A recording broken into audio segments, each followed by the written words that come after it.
Dapat kang makaramdam ng ganyan. Ang pangit ng balat mo. Ayaw ka nila kasama hanggat ganyan ka. Hindi ka magiging sapat hanggat di mo inaayos yan. Bibs, kamusta ka ngayon? Hi Doc, ayos lang po. Nakakapagod na po sigurong maramdaman to palagi. Yung acne ko po, ang hirap po talaga. Mukhang naging malaking epekto nga yan sa balat mo. Kaya kung paano mo nalang tingnan ang sarili mo ngayon. Opo, ilang taon ko na din pong nararamdaman ito. And pakiramdam ko po, hinuhusgahan ako ng mga tao dahil dito. And dahil po doon, mas gusto ko na lang po manatili sa bahay namin at hindi na po lumabas. That sounds really lonely.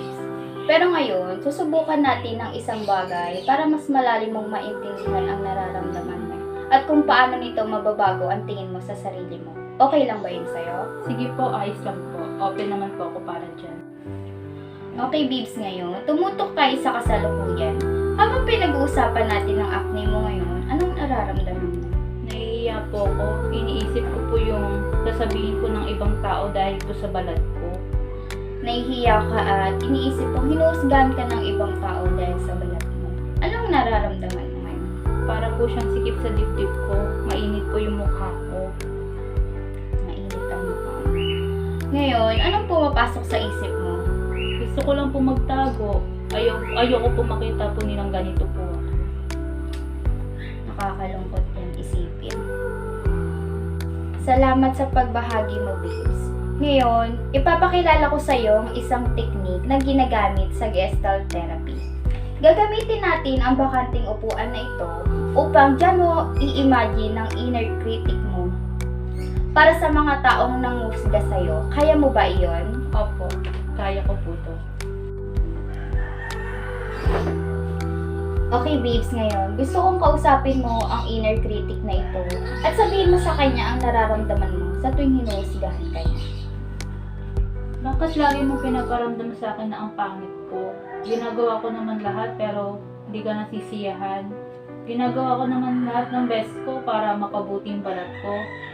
Pero binababa mo lang ako. Pinaparamdam mo sa akin na wala akong kwenta. Napakatapang ng iyong sinabi, Babes. Ngayon, gusto ko umupo ka sa bakanting upuan na ito at magpanggap na ikaw ang inner critic mo at tumugon sa iyong mga narinig. Dapat kang makaramdam ng ganyan. Ang pangit ng balat mo.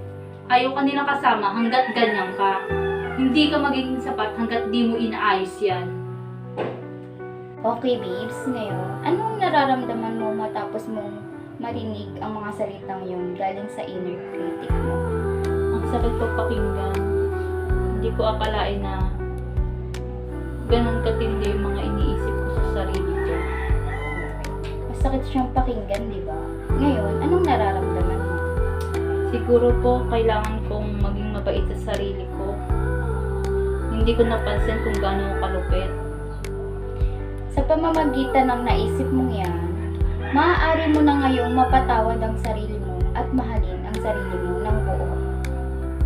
Pakiramdam ko po mas magaan. Parang ngayon ko lang po nakikita yung pattern na ito.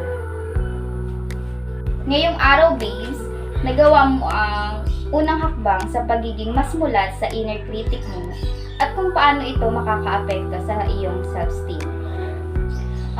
Gusto ko sa mga susunod na araw, obserbahan mo ang sarili mo at kausapin mo ang sarili mo ng mahinahon at mas gentle.